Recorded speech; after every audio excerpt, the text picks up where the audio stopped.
성평등, 인권 보장이라는 관점에서 일체의 희롱이나 폭력, 그리고 인권의 유린을 막아내는 새로운 문화들을 만들어냅시다.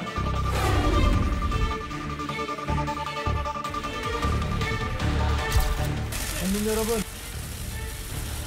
죄송합니다. 잘못했습니다. 또 도민 여러분들께 죄송하다는 말씀 올립니다. 그리고 제 아내와 아이들 가족에게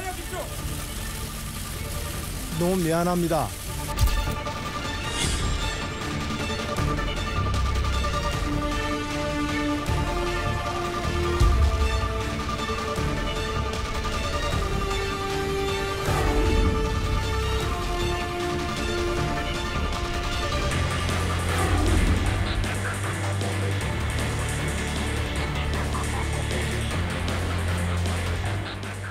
안희정 전 충남지사의 항소심 선고 공판이 지금 진행되고 있습니다. 현장으로 가보도록 하겠습니다. 현장에서 안상우 기자가 준비를 하고 있네요. 안상우 기자. 네, 서울 고등법원에 나와 있습니다. 지금 재판부가 판결문을 읽고 있는 것 같은데 어느 정도까지 진행이 됐습니까? 네, 안희정 전 충남지사에 대한 항소심 선고는 조금 전 2시 반부터 시작됐습니다. 통상 재판부는 안 전 지사의 혐의 사실에 대한 유무죄 판단 이유와 양형 사유를 밝힌 다음 최종 결론이 담긴 주문을 낭독하게 되는데요. 지금은 말씀해 주신 것처럼 개별 혐의 사실에 대한 재판부의 유무죄 판단 이유를 밝히고 있는 것으로 보입니다. 때문에 선고 결과도 곧 나올 것으로 예상됩니다. 다소 긴장한 모습으로 오후 2시 20분쯤 법원에 안희정 전 지사가 출석을 했는데 출석 당시 안 전 지사는 말을 아꼈습니다. 앞에 얘기했잖아요. 신경한 말씀 부탁드립니다. 네, 앞에 얘기했잖아요. 항소심에서 충분히 소명했다고 생각합니다. 안 전 지사가 출석하기에 앞서 재판을 방청하기 위해 아침 일찍부터 법원에 나와 선고를 기다리는 시민들의 모습도 법정 곳곳에서 볼 수 있었습니다. 이번 항소심 재판부가 가장 중점을 두고 판단하고 있는 공소 사실, 쟁점 어떤 게 있을까요? 네, 가장 중요한 쟁점은 아무래도 안 전 지사가 업무상 위력을 행사했는지 여부입니다. 앞서 1심 재판부는 두 사람 사이에 위력 관계가 존재했지만 실제로 위력이 행사됐다고는 볼 수 없다고 판단을 했는데요. 하지만 검찰은 이 부분이 중요하다고 판단한 만큼 항소심에서도 이 사건의 본질은 권력형 성범죄라고 주장하며 1심과 같은 징역 4년을 안 전 지사에게 구형했습니다. 반면 안 전 지사 측은 유일한 증거를 할 수 있는 김 씨 진술의 신빙성이 떨어진다며 무죄를 호소했습니다. 때문에 오늘 재판부가 1심 판단을 그대로 유지할지 아니면 다른 결정을 내릴지 주목되는 상황입니다. 지금까지 서울 고등법원에서 SBS 안상우입니다. 네, 안상우 기자의 설명을 들으셨겠습니다만 1심에서 무죄가 선고가 됐기 때문에 당시 많은 여성단체들이 재판부의 판단에 상당히 강하게 반발을 했었지요. 오늘도 항소심 선고 공판 그 결과를 유심히 지켜보고 있는 분들이 정말로 많이 있습니다. 이제 선고가 곧 이루어질 것 같은데요. 두 분의 전문가와 함께 이야기를 나눠보도록 하겠습니다. 성범죄 전문 변호사 이은희 변호사 나오셨고요. 김태현 변호사 함께합니다. 어서 오십시오. 안녕하세요. 이 변호사께서도 안희정 지사 1심 선고 때 무죄 판결 나왔을 때 납득을 못 하셨습니까? 어떻습니까? 좀 사실은 법리적으로 여태까지 우리 법원이 어떻게 해왔느냐를 생각하면 뭐 그렇게 놀랍진 않았지만 솔직히 납득하기는 어렵습니다. 왜냐하면 이게 업무상 위력의 행사가 되었느냐의 부분을 피해자 관점에서 봤다기보다는 가해자 중심적인 시각에서 봤던 건 판결문의 곳곳에서도 사실은 좀 감지된 부분이 없지 않아 있었습니다. 예, 안희정 전 충남지사 지금 선고 결과 나오기까지 좀 더 기다려야 될 것 같죠. 상당히 그렇죠. 공소 사실 관계가 상당히 많기 때문에. 예, 이제 강제추행이 한번 한 회, 그다음에 업무상 위력을 가늠은 4개 정도로 이제 구성 요건을 총 한 10건 정도 되지 10건, 않습니까? 공소 사실로 구성돼 있지 않습니까? 그 하나하나에 대해서 지금 판단을 하고 있는 과정인데 아직까지 선고 결과는 제가 봤을 때 한 10분 정도 있으면 나오지 않을까 싶어요. 한 2시 반부터 시작해서 한 2시 40분 넘어서부터 이제 본격적으로 선고 결과 낭독에 들어갔기 때문에 지금 3시 10분이니까 곧 지금 저희가 이제 방송하는 중간에는 아마 선고 결과가 나올 것 같은데 지금까지 이제 나와 있는 지금 속보로 올라오는 것들을 좀 보면 안희정 지사에게 좀 불리한 결과가 나올 가능성이 높다고 봅니다. 현재까지 이제 법원발 속보로 전해지는 것들을 좀 보면요. 재판부가 하나하나의 공소 사실관계에 대한 재판부의 판단을 이야기를 하고 있고 그것을 속보가 지금 뜨고 있습니까? 네, 속보가 뜨고 있는데 제가 이제 몇 가지만 조금 얘기를 해드리면 간략하게 팩트 위주로만 말씀해 주십시오. 유무죄 그렇죠. 판단에 영향을 줄 수 있는 이야기를 하면은 저희가 이 법원 출입하는 기자실에서 잘못했습니다 이렇게 또 이야기를 해야 될 수도 있어요. 그래서 저희 뭐 유무죄는 제가 말씀드린 게 아니고 일단 이제 올라오는 인터넷에 올라오는 법원발 속보도 좀 말씀을 드리면 동의된 성관계라는 안희정 진술 믿기 어렵다라는 얘기가 있고요. 믿기 어렵다. 김지은의 피해 폭로 경위는 자연스럽다. 무고 이유가 없다. 피해자 김지은의 진술 일관성이 있다라는 이제 그 법원의 어떤 선고 이후 판결 이후에 낭독된 문장들이 지금 올라오고 있는데 이제 현재까지 요 상황만 제가 말씀을 드리겠습니다. 이러니까 유죄가다 무죄다라는 말씀은 뭐 저희가 아직은 드릴 수는 없는 것 같고요. 그렇지만 어쨌든 이 선고 이유가 판결 이유가 1심 판결문에 기재됐던 판결 이유에 비해서 안희정 전 지사에게 조금 불리한 것은 사실이죠. 안희정 전 지사 사실 서지영 검사의 폭로 이후에 그 수행비서였던 김지은 씨의 폭로, 안희정 전 지사가 상당히 주목받던 정치인이라고 하는 점에서 지난해 우리 사회에 던져졌던 충격파는 정말 대단했었는데 말이죠. 안희정 전 지사 같은 경우는 좀 다른 정치인들과 달리 가치 철학적인 측면에서 국민에게 이제 호소하고 그런 부분을 인정받고 그렇게 선출됐던 그런 이력이 있는 정치인이었습니다. 그런데 이제 유부남이고 또 이제 그런 지위에 있는 사람이 자기의 여비서를 성폭행했다라는 혐의로 이제 등장을 한 것도 굉장히 이제 국민들에게 준 충격이 컸는데 그 외에도 그때 함께 공개된 뭐 개념치 말아라 이제 이런 문장이 줬던 내용적으로도 문제가 있지만 사실 그 표현의 방식에서도 개념치 말거라라는 건 사실 굉장히 상하관계가 뚜렷한 그런 어떤 문장이었기 때문에 굉장히 국민들에게 주었던 충격과 경악이 좀 있었던 사건이었죠. 예. 안희정 전 지사의 사건 일지를 한번 여러분께 정리를 해드리겠습니다. 지난해 3월 5일에 김지은 씨가 처음으로 이런 일이 있었습니다라고 언론을 통해서 공개를 했지요. 성폭행을 당했다고 눈물을 흘리면서 공개를 했고요. 그 다음 날 바로 안희정 전 지사를 고소했습니다. 3월 29일에 안희정 전 지사에 대한 구속영장을 법원이 기각을 했고 그 다음 달에 검찰은 안희정 전 지사를 재판에 넘겼고 넉 달 뒤인 지난해 8월에 1심 재판부는 무죄를 선고했습니다. 그리고 오늘 항소심 선고 공판이 열리게 되는데 검찰은 안희정 지사에게 징역 4년을 구형한 상황입니다. 안희정 전 지사 1심에서 무죄 선고 나온 이후에 가장 많이 나왔던 게 그것 아닙니까? 업무상 위력에 의한 간음, 성추행, 강제추행 이것이 주요 공소 사실인데 업무상의 위력이 존재한다. 재판부가 인정을 했는데 그런데 그 위력이 행사된 증거가 부족하다.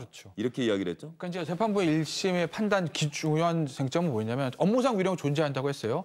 도지사고 수행비서기 때문에 그 존재 자체로서 업무상 위력은 맞다.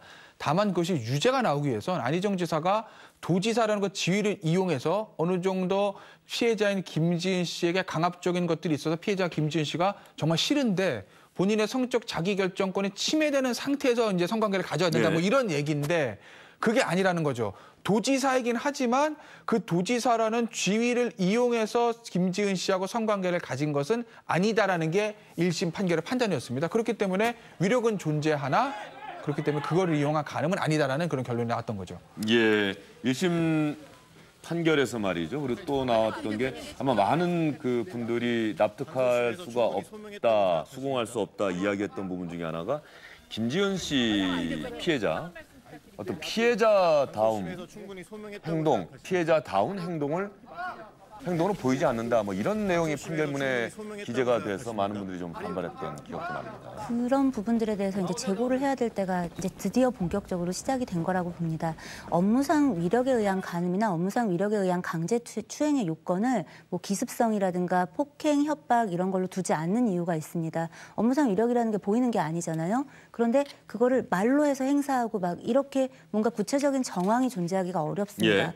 그래서 사실은 이런 부분에 있어서 업무상 위력이 행사가 아니라면 그러면 다른 어떤 관계에 의해서 이런 어떤 성적 접촉이 있었다라는 걸 가해자가 좀 입증을 해야 하는데 여태까지는 피해자를 가지고 자꾸 평가를 하는 거죠. 이제 그러다 보니까 피해자의 입장에서는 이 사람과 아무 관계가 아니었다, 이 사람과 무슨 위력의 행사가 있었다라는 거를 입증할 수 있는 어떤 건덕지가 별로 없는 겁니다. 이런 몰이에는 어디서 오냐면 크게 두 가지에서 온다고 생각합니다. 예.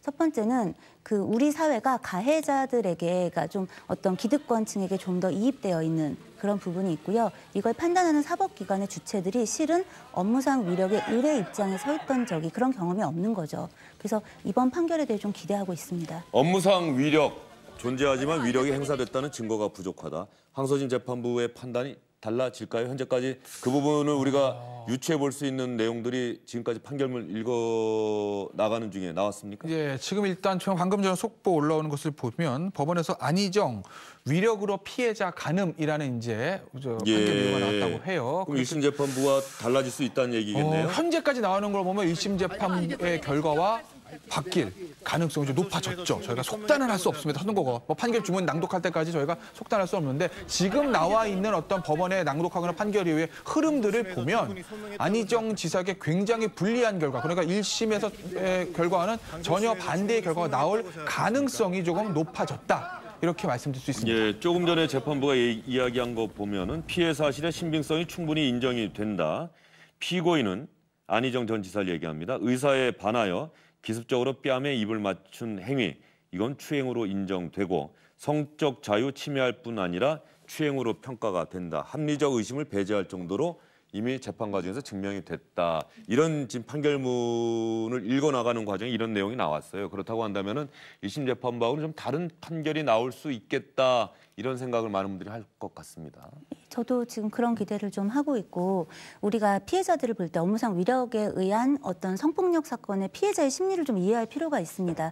대부분 지금 요즘에 나왔던 체육계 미투 사건도 딱 단발성으로 사건이 끝나는 경우가 거의 없습니다. 업무상 위력에 의한 성폭행 사건들은 대부분 이 상황이 반복이 되죠. 예. 그리고 피해자는 가해자와 그 위력 상황에서 업무를 하든 공부를 하든 뭐 훈련을 하든 이런 상황에 놓이게 됩니다.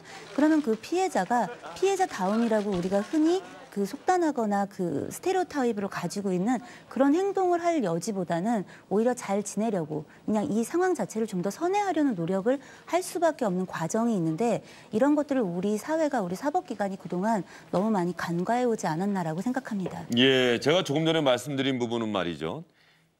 안희정 전 지사의 이른바 공소 사실, 검찰이 이 부분을 우리는 범죄로 생각을 하고 유죄를 선고해야 된다라고 재판에 넘긴 부분이 10개가 있습니다. 10가지의 성추행, 성폭력 경우가 있는데 조금 전에 말씀드렸던 거는 KTX 열차 안에서의 강제추행 부분에 대해서는 강제추행으로 인정된다라고 얘기를 했고요.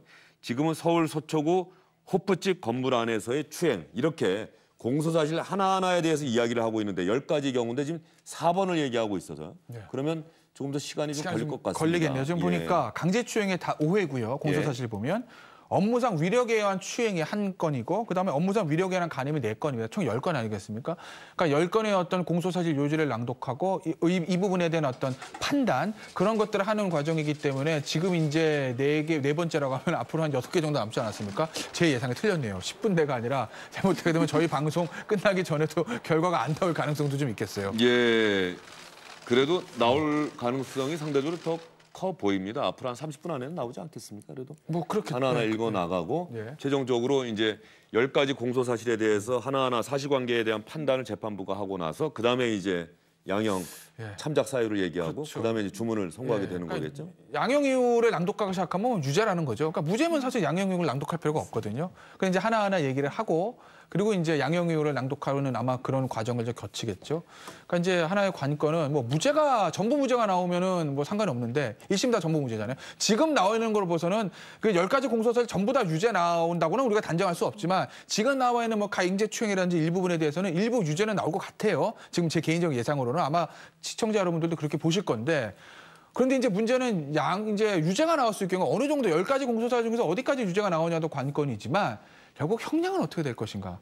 그러니까 집행유예냐 역시도 법정 구속이냐. 실형 선고하고 법정 그렇죠. 구속까지 이 가느냐. 부분이거든요. 이게 사실 이제 관건인 거죠. 그건 아마 두 가지입니다. 어디까지, 그러니까 강제추행만 만약에 유죄가 나오면 법정 구속까지는 안 갈 거예요. 근데 만약에 업무상 위력에 관한 간음, 이 부분이 유죄가 나온다. 이러면 안희정 전 지사에게는 정말 쓰나미가 몰려오는 거죠. 왜? 성범죄에 있어서 피고인이 부인하는데 피해자와 합의가 되지 않는 상태에서 간음이 전부 다 유죄가 나온다. 이러면 이건 사실은 재판부 입장에서는 구속을 안 할 재간이 없거든요. 그렇기 때문에 아마 만약에 간음 쪽에서 유죄가 4건 중에서 몇 건, 아마 구조를 봤을 때 간음은 4개 다 무죄가 나오든지 4개 다 유죄가 나올 거예요. 추행은 좀 다른데. 예. 그렇기 때문에 아마 간음 쪽에서 유죄가 4건에 다 유죄가 나온다고 하게 되면 그러면 합의가 안 된 상태이기 때문에 법정 구속될 가능성 상당히 높아지는 거죠. 업무상 위력에 의한 간음죄 부분에 대해서 유죄가 인정이 된다면 안희정 전 지사 법정 구속을 피하기가 어렵다. 이렇게 좀 전망을 해주신 거예요. 이은희 변호사는 김천 변호사의 전망에 동의하십니까? 네, 동의하고 한 가지 덧붙이고 싶은 게 요즘 이제 법원에서 나오는 그 선고에서 이제 뭐 강용석 변호사의 사건에서도 예. 그랬고 김경수 도지사의 사건도 그렇고 지금 사회적 지위와 어떤 그 영향력이 있는데 그거에 반하여 나쁜 파급력으로 이제 이런 어떤 행위를 한 것에 대해서는 전반적으로 실형으로 법정 구속하고 있는 경우가 많습니다. 그래서 만약에 오늘 업무상 위력에 의한 간음까지가 일부라도 인정이 된다면 그러면 오늘 실형은 면키 어렵지 않을까 싶습니다. 예, 항소심 선고 공판이 진행되고 있고요. 안희정 전 지사는 오늘 재판을 받기 위해서 들어가면서 기자들의 질문에 아무런 대답을 하지 않았습니다. 그러면 1심에서 무죄를 선고받고 나오면서 안희정 지사가 어떤 이야기를 했는지 여러분께 다시 한번 보여드리도록 하겠습니다. 국민 여러분, 죄송합니다. 부끄럽습니다. 많은 실망을 드렸습니다. 다시 태어나도록 더 노력하겠습니다. 부끄럽고 죄송합니다. 다른 말씀 못 드리겠습니다. 부끄럽고 죄송하다는 말씀만 올립니다. 부끄럽고 죄송합니다. 더 노력하면서 살아가겠습니다. 이렇게 머리를 숙였는데 오늘은 안희정 전 지사 과연 1심과 같은 무죄를 선고받을지 아니면은 유죄가 선고될지 현재까지 재판부가 판결문을 읽어나가고 있고 그 내용들이 시시각각 속보로 들려오고 있는데 재판부가 얘기하는 것을 보면 어쨌든 1심 판결과는 달라질 가능성이 상당히 커 보입니다. 달라진다고 한다면 과연 어느 정도 유죄가 인정이 될지 이 부분은 좀 더 지켜봐야 될 것 같습니다. 지금 계속해서 들어오는 이야기를 우리 김태현 변호사가 또 보고 계시는데 말이죠. 네. 지금 한 5번 중간 정도 사실관계 이야기하고 있습니까? 예, 그렇죠. 지금 일단 그런 하나하나의 공소사에서 판단을 하는 거고 이제 앞부분에 보면 이제 법리 판단에 대한 부분이 있었는데 법리 판단에 대해서 좀 업무상 위력에 관한 간음이라든지 이런 부분에서 피해자의 어떤 의사 진술의 신빙성이라든지 그런 부분에 대해서 조금 피해자의 피해자 측 입장을 좀 고려하는 듯한 어떤 그런 얘기들이 조금 나오고 있는 것 같아요. 그러니까 지금 흐름들을 보면 좀 안희정 전 지사에게 굉장히 좀 불리해 가고 있는 흐름인데 일단 가장 중요한 거는 강제추행보다 역시 간음입니다. 간음 부분들. 그 부분에 대한 판단이 아마 마지막에 나올 것 같은데 그 부분이 이제 판단이 가장 이제 중요한 것이 되겠죠. 업무상 위력에 의한 간음. 그래서 아까 이은희 변호사께서도 잠깐 언급했습니다만 업무상 위력이라고 하는 부분이 과연 무엇인지 우리 사회가 근원적으로 생각해 볼 수 있는 계기를 1심 판결이 역설적으로 우리 사회에 던져주지 않았나 뭐 이런 이야기도 있더라고요. 네. 피해자의 주장에 의하더라도 피고인의 주장에 의하더라도 그 첫 번째 간음 상황을 보면 밑도 끝도 없이 갑자기 성적 관계로 이어지잖아요.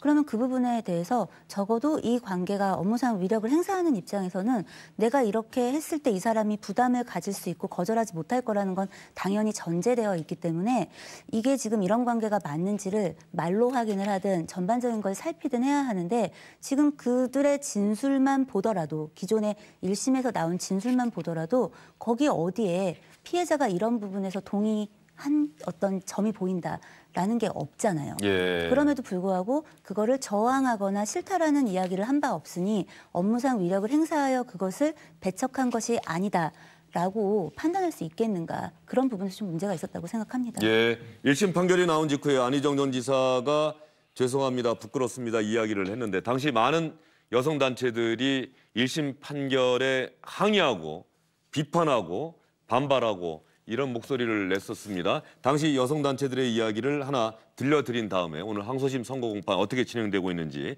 어디까지 왔는지 여러분께 또 설명드리겠습니다.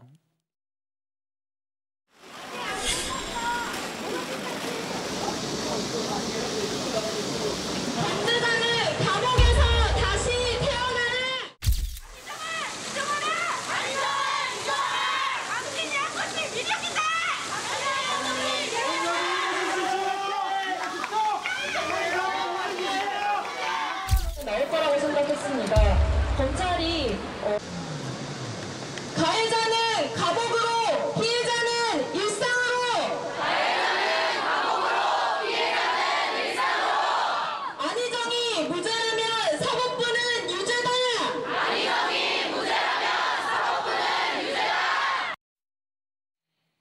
저 목소리가 사법부에게까지 전해졌을 겁니다. 네. 그로부터 상당 기간 동안 항소심 재판이 진행이 됐는데 말이죠. 지금 재판부 어느 정도까지 또 읽고 있습니까? 예, 지금 이제 그 피의들이 이제 가장 중요한 부분이죠. 업무상 위력에 의한 가는 부분들의 판결을 낭독하기 시작했는데 여러 가지 4건 정도 있습니다. 그중에서 첫 번째 거에서도 강남에 있는 모 호텔에서 있었던 그 행위에 대해서 판단을 하고 있는데 일단 1심 판결문 보면 김지은 씨의 진술을 어떤 이 행동 때문에 이것은 유죄가 아니다, 무죄다 이렇게 판단하는 부분들이 있어요. 그 부분에 대한 것들도 지금 전혀 반대로 판단하고 있습니다. 제가 구체적인 공소 사실을 말씀드리긴 좀 그런데 어쨌든 이 부분에 대해서도 그 강남 역삼동의 호텔에서 있었던 간음행위에 대해서도 권력적 상하관계에서 간음행위가 나아갔고 위력 행사했다고 할 수 있어라고 지금 판단한 걸로 보아서 이 부분에 대해서도 유죄가 인정될 것 같고요. 일단 이론적인 것만 하나 말씀드리면 아마 오늘 판결을 관통하는 큰 틀의 어떤 법원 입장인 것 같은데 이런 얘기를 합니다. 업무상 위력에 의한 간음에 있어서는 다른 당사자 사이의 비밀리에서 외부에서 알기 어렵게 진행되고 물적 증거나 증언을 기대하기 어려운 사정이 있기 때문에 피해자의 증언을 토대로 유죄가 인정된다는 것이 대법원 입장이다라는 얘기를 했고요. 그리고 아마 김지은 씨의 진술이 약간 흔들리는 부분도 인정을 한 것 같아요. 이런 얘기를 법원에서 했습니다. 사소한 부분에서 일관성이 없어 보이거나 다소 불명확하다고 해서 함부로 피해자의 진술을 배척해서는 안 된다는 거죠. 그런 얘기들 했고요. 또 성인지 감수성에 대한 얘기에 대해서 뭐라고 판단했냐면 지난번에 한번 대법원에서 4월달에 판결을 나왔죠. 모 대사와 그 인턴 직원의 관계, 업무상 위력에 의한 간음에 의한 사건에서 판시했던 그 성인지 감수성에 대해서 법원은 이렇게 얘기를 했습니다. 법원이 판단할 때 성인지 감수성을 잃지 않도록 유의해야 된다. 오히려 피해자가 부정적 여론이나 신분 노출의 위험에 비추어 보면 피해자의 성정이나 구체적 상황에 따라 다르게 나타나는 경우도 있기 때문에 피해자의 어떤 성인지 감수성을 좀 생각을 해줘야 된다는 언급도 앞서 이론적인 부분에서 판시한 걸로 봐서 이 고등법원, 이 재판부가 안희정 전 지사 사건을 임하는 어떤 기본 입장이 어떤 건지는 우리가 충분히 좀 추정을 할 수 있을 것 같습니다. 예, 김태현 변호사가 설명을 해드렸는데 제가 이 변호사님께도 좀 설명을 해드릴게요. 일단 하나하나의 공소사실별로 이야기를 하고 있는데 러시아 첫 번째 레닌그라드 강제추행 이걸 보자라고 얘기를 했는데 결론만 지금까지 재판부가 얘기한 결론 부분을 보면 이 부분에 대해서 피해자가 허위 사실을 지어냈다거나 무고할 만한 동기가 보이는 자료가 아무것도 없다. 일반인 입장에서도 이런 행위는 안희정 전 지사의 행위라고만 이야기를 하죠.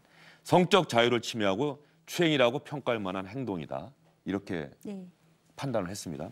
자, 레닌그라드 하나 있고요. 러시아 상트페테르부르크 또 사안입니다. 이걸 구체적으로 말씀드리지는 않겠고요. 이 부분에 대해서도 재판부는 업무상 위력이 행사됐다라고 판단을 하고 있다. 이렇게 얘기를 했습니다. 세 번째가 KTX 강제추행 부분인데 이 부분에 대해서도 추행으로 인정이 된다. 합리적 의심 배제할 정도로 증명이 됐다. 지금 다 인정을 한 거예요. 세 번째. 네 번째, 서울 서초구 호프집 건물 내에서의 추행. 이 부분도 공소사실 증명된다. 다섯 번째가 그 나왔던 첫 번째가 아까 말씀드렸던 강남역 역삼동의 호텔에서 위력에 관한 가늠 그 부분도 인정이 된다고 보는 것이고요. 그러면 지금까지 벌써 5가지 부분에 대해서는 다 공소 사실이 인정된다 이렇게 지금 얘기를 하고 있는 거라고. 지금까지 7개가 나왔는데 네. 하나가 인정되지 않았어요. 하나가 인정되지 않은 건 뭐냐? 도지사 직무실에서 강제추행 부분이 있습니다. 이 부분에 대해서는 인정하지 않았고요. 하나 더 인정한 게 뭐냐면 그 광화문에 있는 호텔 중식당에서 있었던 중식당 별실에서 있었던 강제추행의 부분에서는 또 유죄를 지금 인정한 거로 보입니다. 그래서 현재까지 7개가 판단이 됐는데 6개가 인정이 되고 1개가 인정되지 않았죠. 예. 그런 상황이라고 한다면은 안희정 전 지사 오늘 항소심 재판부의 판결문 지금 낭독을 하고 있는데 들으면서 이미 자신의 운명을 예감하고 있지 않을까 싶은데 물론 재판부가 마지막에 또 어떻게 또 이야기를 할지는 좀 더 지켜봐야 될 것 같은데 사실관계 하나하나 부분에 대해서는 피해자 김지은 씨의 주장에 일관성이 있고 피고인의 주장은 배척하는 그런 지금 재판부의 판단이 나오고 있어요. 2심 재판에서는 어쨌든 피고인 신문도 이루어지지 않았습니까? 우리가 물론 비공개라서 보지는 못했지만 일단 피해자도 다시 한번 나와서 증언을 하였고요. 피고인도 이제 질의응답에 응했겠죠. 그 과정에서 어쨌든 재판부가 봤을 때는 지금 전반적으로 지금 판결문을 낭독하고 있는 과정에서 나오는 피해자가 딱히 무고의 동기가 없고 피해자가 전반적인 어떤 맥락, 주된 맥락에서는 구체적이고 일관된 진술을 하고 있고 그리고 피고인이 이야기하는 어떤 주장하고 있는 합의된 성관계다라고 하는 건 그냥 주장에 불과하지 딱히 납득할 만한 정황이 없다라는 거죠. 아까 이제 하나 예. 무죄가 나온 부분 그 부분 무죄라고 표현하지 마시고요. 알겠습니다. 인정하지 않는 부분. 재판부가 공소사실과 관련해서 판단을 하는 부분. 그렇습니다. 공소사실 인정하지 않은 부분이 인정하지 않은 이유가 재밌는데 피해자 진술이 구체적이지 않다라는 거예요. 근데 그 다음 얘기가 피해자 스스로도 구체적으로 진술을 못한다고 인정했다는 거거든요. 그 얘기는 뭐냐? 그 사건에 관해서는 피해자 김지은 씨도 그건 사실 제가 구체적으로 잘 기억이 안 난다든지 그건 구체적으로 표현이 안 된다든지 뭔가 진술의 구체성이 떨어졌다는 거예요. 그래서 인정하지 않았다는 거죠. 돌아보면 그건 무슨 얘기냐? 그것 외에 피해자 김지은 씨가 법정에 나와서 구체적으로 진술한 부분에 대해서는 모두 피해자 김지은 씨의 진술의 신빙성을 법원에서 인정했다는 거죠. 그 부분은 구체적이지 않아서 인정하지 않은 거. 왜냐하면 스스로도 김지은 씨도 인정했다는 거거든요. 구체적이지 않다고. 나머지는 전부 다 인정해줬다는 거예요. 그건 피해자 김지은 씨의 진술에 굉장한 신빙성을 부과했다는 것이고 또 하나는 지금 이제 각각의 사건에 대해서 판결 이유들을 보시면 1심 재판 과정에서 무죄인 이유들을 판결문에서 적시하면서 피해자 김지은 씨의 행동, 이런 행동으로 봤을 때 무죄다라는 것을 전부 다 하나씩 설시했거든요. 그런 부분들을 이번에도 변호인들이 주장했던 것 같아요. 2심 판결문 보듯이 피해자 김지은 씨가 이렇게 했으니까 무죄다, 이렇게 했으니까 무죄다, 이런 식의 변론을 했던 것 같은데 그 하나하나 부분에 대해서 항소심 재판부가 나름의 이유를 들어 다 배척을 했습니다. 변호인들은 이렇게 주장하지만 그건 이래서 아니다. 구체적인 건 말씀드리지 못하지만요. 그런 식으로 하나하나 다 배척을 해갔기 때문에 이 상태로 만약에 판결이 끝난다라고 하면 안희정 정 지사는 굉장한 곤란을 겪게 될 가능성이 점점 더 높아지고 있다라고 현재까지 말씀드릴 수 있을 것 같아요. 지난해 우리나라에서 미투 운동이 본격화하고 업무상, 그러니까 상하관계, 그러니까 상사로서의 지위와 권한을 악용을 해서 그것을 지금 법적으로는 업무상 위력이라고 얘기를 하겠죠. 그래서 그 자기 부하 직원을 성적으로 폭력을 행사하는 이런 부분에 대해서 우리 사회가 근본적으로 이제 그런 것들을 바꿔야 한다. 다시는 이 땅에 없도록 하자. 서지영 검사가 제일 먼저 공개를 했고 그다음에 김지은 씨란 말이죠. 서지영 검사가 공개한 안태근 전 검사장 얼마 전에 징역 2년 선고받고 법정 구속되지 않았습니까? 네, 맞습니다. 예, 안태근 전 검사장의 그 판결 그리고 오늘 안희정 전 지사의 항소심 판결 이건 대한민국의 성폭력, 이 성폭력에 대한 인식을 근본적으로 바꿀 수 있는 중요한 계기가 될 수 있을 거라고 보십니까? 어떻습니까? 저는 계기가 될 거라고 생각하고 그리고 그런 바람이 굉장히 큽니다. 사실 이 재판 지금 결과를 들으면서 울컥이 있어요. 왜냐하면 이 재판의 결과를 맞닥뜨릴 때까지 그동안 불기소됐던 사건들 혹은 기소가 됐지만 재판에 가서 누가 봐도 어떻게 저게 무죄지 싶은 사건들이 무죄 나오는 것들을 우리는 쭉 지켜보면서 이 과정에 왔기 특히 때문에 성범죄 경우 네, 굉장히 큽니다. 근데 지금 법원이 어쨌든 이렇게 해주는 제스처는 그 자리에 있다면 그 자리에 많은 권한과 많은 권리와 이런 것들을 부여했는데 그거에 대해 책임지지 못하고 그걸 남용하였다면, 그래서 누군가에게 가해했다면 그 부분에 대해서 엄벌에 처하겠다. 그리고 약자의 목소리가, 약자가 딱히 무고를 할 이유가 없다면 그 동기를 명확히 제시하지 못하고 업무상 위력의 행사가 아닌데도 뭔가 이런 피해자의 동의하에 이런 피해자에게 가해가 되는 행위를 한 것이라는 걸 입증하지 못한다면 그 부분에 대해서는 책임을 묻겠다는 거잖아요. 그래서 이런 어떤 판결이 좀 선두에 서서 앞으로라도 좀 다른 판결들에, 다른 기소에 영향을 주었으면 하는 굉장히 바람이 있습니다. 특히 안태근 전 검사장 같은 경우는 사실상 그 성추행 이 공소 사실이 그것이 핵심이 됐던 것은 아니고 인사보복. 네. 왜냐하고 하면 성추행과 관련해서는 공소시효 문제 때문에 아마 공소가 제기되지 않았다. 네. 그렇다고 한다면 본격적으로 미투 운동과 관련해서 김지은 씨가 공개를 했고 바로 그 성폭력에 관한 법적 판단이 온전하게 이루어진 첫 경우가 안희정 전 지사 경우가 아닐까 싶은데요. 그렇습니다. 아무래도 좀 큰 이제 다른 사이즈의 사건들, 한마디로 이제 사람들이 알 일이 조금 적은 사건들의 판결이야 좀 나오고 했겠지만 실은 이렇게 많은 사람들이 알 수 있는 사건은 지금 거의 이게 첫 판결이라고 생각합니다. 다만 그 안태근 씨의 경우에도 저는 그 부분이 2차 가해 부분을 법원이 어떻게 그 상당 인과관계 부분을 보았느냐의 측면에서 굉장히 유의미한 판결이라고 생각합니다. 예, 지금 계속해서 재판부가 판결문을 읽고 있을 텐데요. 지금 어느 정도 단계까지 진전이 됐습니까? 지금 이제 스위스 호텔에서의 어떤 예, 연무상 위력을 가는 예. 부분에 그걸 읽고 있는데 아마 이것도 지금 인정되는 것 같습니다. 일단 이런 얘기들이 있어요. 피고인은 권력적 상하관계에 있어서 적극 저항 못하는 등 취약한 상황을 인식한 상황에서 간음행에 나아갔다. 이런 표현이 있고요. 피고인은 업무상 위력으로 간음이다. 이렇게 이제 표현을 했기 때문에 아마 스위스 호텔에서의 간음의 경우도 공소 사실을 좀 인정하는 쪽으로 지금 나아가는 것 같습니다. 공소 사실이 10개였는데 이 가운데 8번째 공소 사실에 대해서 재판부의 판단을 밝히고 있습니다. 이제 남은 것은 2개. 2개죠. 그렇다고 한다면은 선고가 곧 나올 가능성이 큽니다. 그렇죠. 지금 오후 3시 36분인데 적어도 10분 안에는 나오지 않을까 싶은 생각이 좀 드네요. 그렇죠. 이제 9개, 10개, 한 2개 정도 남았고 그다음에 이제 양형 이후로 들어가는 것이기 때문에 아마 저희 방송 끝나기 전까지는 아마 선고 결과를 저희가 뭐 전달해 드릴 수 있을 것 같습니다. 이번 안희정 전 지사의 항소심 선고 결과가 나온 다음에는 여성단체들의 기자회견도 준비가 돼 있다라고 하는데 그만큼 관심을 갖고 이 선거 공판을 지켜보고 있다 이런 생각이 들어요. 이게 굉장히 고마운 현실이고 다행인 현실인 동시에 우픈 현실입니다. 사실 어떻게 웃기면서 슬픈, 네. 우픈. 예. 왜냐하면 이거 대부분 봤을 때 도덕적으로 일단 사회 윤리적으로 큰 문제가 있다라는 건 사실 전반적으로 국민 모두가 알고 있는 사건이었고 실은 저 정도 상황에서 구체적으로 자기가 싫어요, 하지 마세요 할 수 있었을까요? 일단 그거에 응하지 않았다면 뭔가 자기가 적극적으로 피해자가 응한 게 아니라면 그 얘기를 하지 못한다면 피고인은 자기의 업무상 위력을 행사하고 있는 겁니다. 이거를 대부분 먹고 사는 자리에서 수고하고 있는 우리 국민들은 알고 있어요. 그런데 이거를 이렇게 다 같이 힘을 합쳐서 여성단체들이 모여서 혹은 여성계에서 사람들이 시민단체가 목소리를 이만큼 내고 이 사건을 지켜보지 않았다면 이 사건 결과는 과연 어땠을까라는 생각이 듭니다. 그래서 이걸 보면서 다행이고 기쁜데 우픕니다라는 소회가 듭니다. 예, 이 변호사님은 늘 이 성범죄를 전문으로 특히 피해자들을 거의 자주 만나시고 많은 피해자들을 만났을 것이고 그래서 대한민국에서의 성범죄에 대한 대한민국 사회의 인식 이것이 과연 무엇이 문제인지를 아마 피부로 느꼈을 것 같은데요.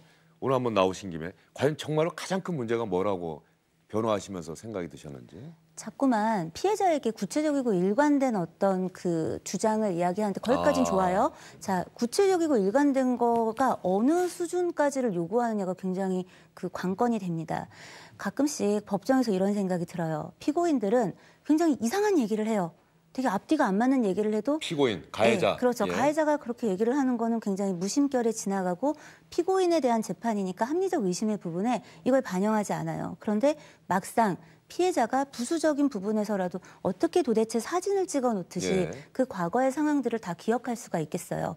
처음 그 상황이 일어나고 만약에 여러 상황에 노출돼서 생활을 하고 있는 과정에서 어떻게 일반 사람들이 생각하는 것처럼 신고를 당장 할 수 있는 사람의 태세로 그걸 대응할 수가 있었겠어요. 그런데 우리가 피해자를 대하는 인식 안에 피해자는 뭐뭐 해야 될 것이다 라고만 묻고 있지 가해자가 하는 말이 되게 이상한데 라는 것들은 전혀 따지지를 않거든요. 그건 수사기관에서 더 심하고 법원으로 가면 더 심합니다. 일상이 오히려 가장 사람들에게 납득받고 이해받기가 좋은 공간이 됩니다. 그런 점에서 우리 수사기관이 우리 그 사법당국이 좀 이런 부분을 각성해주는 계기가 됐으면 좋겠습니다. 예. 그런 부분에서 말이죠. 그동안 의료 과실, 의료 사고와 관련해서도 상당히 지난한 싸움이 있었고 오랜 시간이 걸렸어요. 처음에는 이것이 의료 과실에 의한 어떤 피해를 입었다라고 하는 것을 이른바 피해자들, 환자들에게 입증하라고 요구해 왔는데 우리나라 법이 그게 아주 오랜 투쟁 끝에 이제는 그런 의료 과실이 없었다라고 하는 점을 네. 병원 측에서 전문가들이 입증을 하라. 네. 이렇게 오랜 시간이 걸려서 바뀌었는데 지금 말씀 들어보니까 성범죄 관련해서는 피해자가 이것이 성폭력이다라고 하는 것을 피해자 보고 입증하라는 취지로 그동안 네. 우리 법원이나 검찰의 수사 단계 구체적으로 진술하세요. 왜 일관성이 없죠? 왜 바뀌죠? 이랬었는데 그렇다고 한다면 이 부분도 앞으로 공판이나 검찰 수사 단계에서도 그런 고소가 들어오고 아니면 친고죄가 아니니까 인지해서 수사를 할 때라도 이런 정황이 있다고 한다면 가해자로 지목된 사람에게 당신은 아니라고 주장을 하는데 아니라고 하는 이유를 우리에게 설득을 해봐라. 오히려 이렇게 좀 그렇습니다. 근본적인 방향이 바뀌어야 되는 것 아닌가 싶은 생각이 좀 맞습니다. 들어요. 업무상 위력에 의한 그 가능 강제추행의 가해자들 굉장히 상당수가 그 혐의를 부인하기보다는 연인, 우린 사귀었어, 우린 썸이었어, 예. 우린 뭐가 있어 이런 주장을 합니다. 그런데 과연 그런 어떤 위력관계의 반대편 입장에서도 이걸 연인관계여서 좋아서 했을 법한 그 징후를 뭐라고 생각하는지 그거에 대한 입증을 왜 자꾸 피해자에게만 어떤 경미한 상황에 의한 가능성으로만 열어놓고 피고인들에게 가해자들에게 너희들이 그럼 입증해봐 그 정도의 어떤 그 가능 강제추행을 할 만한 관계 그런 상당한 어떤 상황이 있으면 너가 입증해야지 정도는 그 정도의 입증 책임은 이제 피고인 쪽으로 넘겨야 될 때가 되었다고 생각합니다. 예.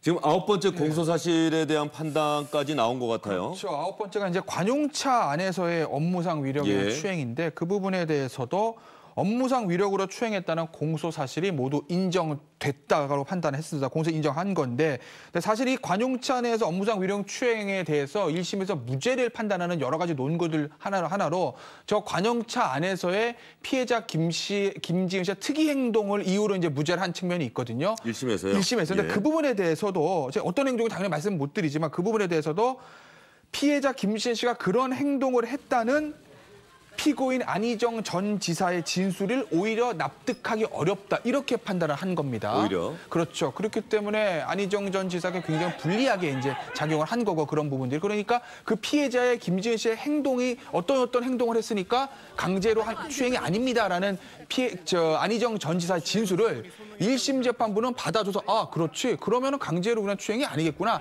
이렇게 판단을 했는데 항소심 재판부는 그 김지은 씨의 행동에 대한 안희정 전 지사 진술을 배척을 했어요. 그러니까 결과적으로 공소 사실을 모두 인정해서 이 관용차 안에서의 강제 추행을 인정하게 된 겁니다.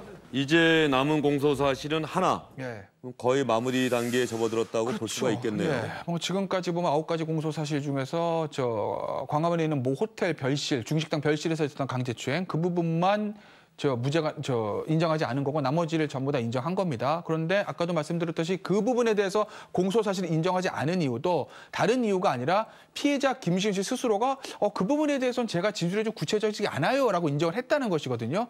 그래서 이제 진술의 구체성이 없으니까 공소 사실 인정하지 않은 거라서 나머지 10번째에 대해서도 피해자 김지은 씨가 진술이 구체적이라고 한다면 항소심 재판부의 흐름은 피해자 진술이 구체적이고 일관되면 그 진술의 신빙성을 믿어주겠다는 것이거든요. 그렇다고 보면 나머지 10번째에 대해서도 공소사실 인정될 가능성이 높죠.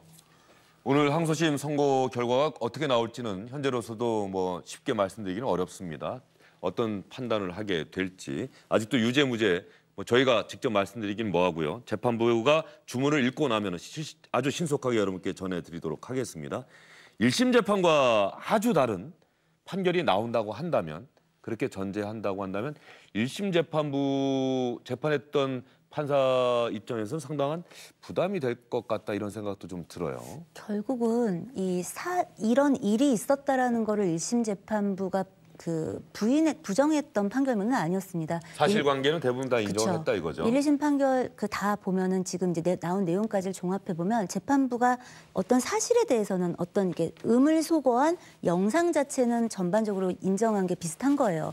다만 그것을 어떻게 해석하느냐에서 지금 굉장히 차이가 났기 때문에 이거는 굉장히 흥미로운 부분이 좀 있고요. 예. 대법원까지 아마 어쨌든 사건이 가야 전반적으로는 정리가 되지 않겠나라는 생각은 듭니다.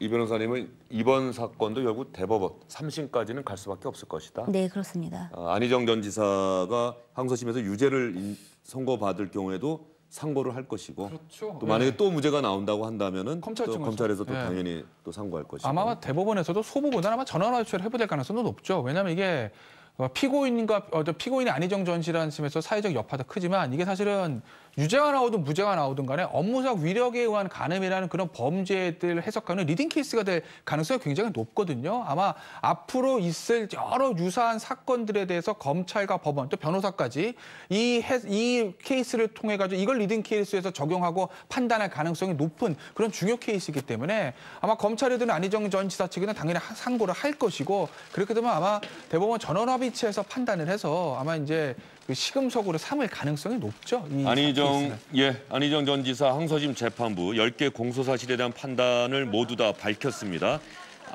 9개를 인정했다. 10개 가운데 하나만 인정하지 않고 9개는 성폭력으로 인정을 했다. 이런 자막이 나가고 있는데 마지막이 서울 마포 오피스텔에서 있었던 일에 대해서 재판부는 피고인이 위력으로 피해자의 자유의사를 제압했다고 보는 것이 상당하다. 이건 법률적인 표현이죠. 법원적인 표현인 거죠. 예, 그렇습니다. 예. 보는 것이 상당하다. 이건 그렇게 봐야 한다. 이런 뜻인 네, 거죠. 그렇습니다. 예. 그러면 10가지 중에 9개 공소 사실을 인정했다. 업무상 위력도 인정했다라고 거죠. 봐야 되는 거죠. 그렇죠. 이 인정을 마포 예. 오피스텔 같은 경우에도 1심에서 무죄를 선고했던 이유들 중에 하나가 역시 그 오피스텔 내에서의 김지인 씨 어떠한 특정 행동을 가지고 저건 위력으로서 성적 자기결정권에 침해될 수 있는 여자가 하는 행동이 아닌가 이런 취지였거든요. 근데 그 행동에 대해서도 잠시만요. 예. 김 변호사님. 원심 판결 파기하고 다음과 같이 판결합니다. 원심 판결 가운데 강제추행 1개는 이유가 없습니다.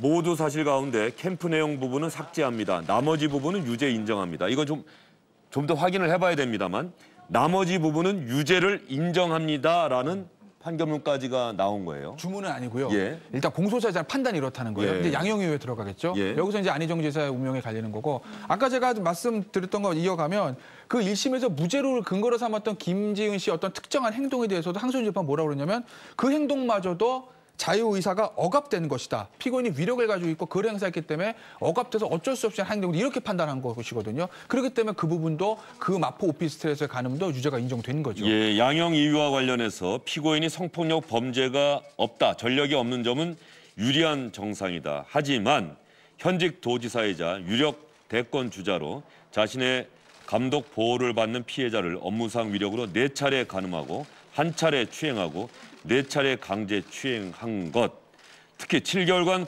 9차례 성폭력 피해가 있었던 점, 범행 기간 반복적 이런 점 등을 고려할 때 죄질이 매우 불량하다. 항소심 재판부가 상당히 엄하게 안희정 전 지사를 꾸짖는다 이런 생각이 좀 들어요. 중형으로 실형이 언도될 것으로 예상이 되고요. 예. 지금 이 판결을 기다리고 있는 굉장히 많은 사실 다른 피해자들이 있습니다. 법적 다툼을 하고 있는 경우도 있고 아닌 경우도 있는데 지금 당장 저만 해도 저희 사무실에만 해도 이런 유사 사건 안에서 막 다툼을 하고 있는 분들이 계세요. 그분들에게는 굉장히 유의미한 지금 어떤 그래도 좀 희망을 잃지 않고 싸울 수 있는 어떤 베이스가 되지 않을까 생각합니다. 지금 재판부가 주문을 읽을 것 같습니다. 피의자의 나이, 성행, 환경, 가족관계, 범행 수단과 결과, 재반 양형 조건, 양형 기준 따른 권고 범위를 참고 삼아서 형을 정한다. 신상 정보 제출 의무가 있다. 이렇게 지금 피고인에게 고지를 하는 부분이고요. 주문. 징역 3년 6개월이 나온 것 같습니다. 40시간 성폭력 프로그램 이수하고 5년간 취업 제한, 10가지 공소사실 가운데 9개 유죄, 징역 3년 6개월, 40시간 성폭력 프로그램 이수, 5년간 취업 제한, 법정 구속 여부는 아직 좀 더 확인을 해봐야 될 것 같습니다. 법정 구속 여부는 보통 주문 다 읽고 그렇죠. 후반부에 얘기를 하는 거죠. 예. 통상적으로 지금 김태현 변호사는 어떻습니까? 이 정도면은 구속영장 발부하고 법정 구속합니다. 시청자 여러분, 안희정 전 충남지사 항소심에서 징역 3년 6개월의 실형을 선고받고 법정 구속됐습니다. 무죄를 선고했던 1심 재판부와 항소심 재판부는 전혀 다른 판단을 했습니다. 어떻게 보세요? 일단 재판부에 감사하고 싶습니다. 왜냐하면 이게 이 사건만의 문제는 아니기 때문에 그렇습니다. 아까 이제 김 변호사님께서도 이제 지적하셨던 어떤 특정한 행동들, 피해자의 이런 것들은 모든 사건에 나타납니다. 근데 그게 그 행동이 이해가 안 될 수 있지만 뭐 혹은 그게 업무상 위력의 행사에 의해서 이루어질 수도 있지만 실은 저는 그거보다는 피해자는 혼란을 겪어요. 이미 그 피해를 입고 어떤 상황에 놓이면 나는 이거를 어떻게 받아들여야 되나 아니면 신고를 해야 되나 뭐 여러 가지 고민을 합니다. 네, 그런 속에서 피해자들이 했던 행동들을 그 후에 사건이 일어나고 난 다음에 어떤 상황으로 판단을 하기 시작하면 이런 업무상 위력에 의한 사건들은 거의 부재되기가 어려운데 이런 판결을 해주시고 그 어떤 사회적 책임에 대해서 어떤 그 중한 어떤 책임 이걸 물어주신 재판부에 대해서 감사하다는 말을 드리고 싶습니다. 예, 다시 한번 시청자 여러분 정리해서 말씀드리겠습니다. 업무상 위력에 의한 간음, 강제추행 등의 혐의로 기소된 안희정 전 충남지사 1심에서는 무죄가 선고됐습니다만 항소심 재판부는 10개의 공소사실 가운데 9개를 유죄로 인정하고 징역 3년 6개월의 실형을 선고했습니다. 그리고 안희정 전 지사에게 구속영장을 발부해서 법정 구속했습니다. 마지막으로 재판부는 피고인에게 변명의 기회를 드리겠습니다. 하고 싶은 말 있습니까?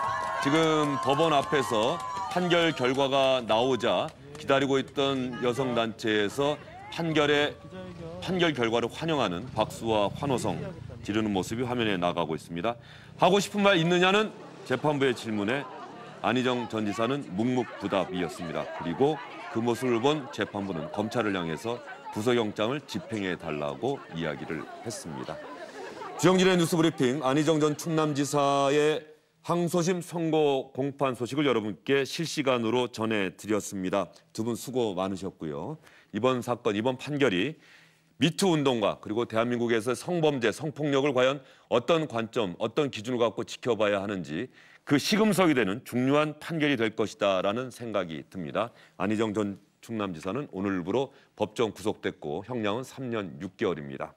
오늘 주영진의 뉴스브리핑 마무리하면서 오늘 발인식을 갖고 있는 고 김복동 할머님의 명복을 빌도록 하겠습니다. 어제 빈소를 저도 다녀왔는데요. 나비 배지를 모든 분들에게 이렇게 나눠주더군요.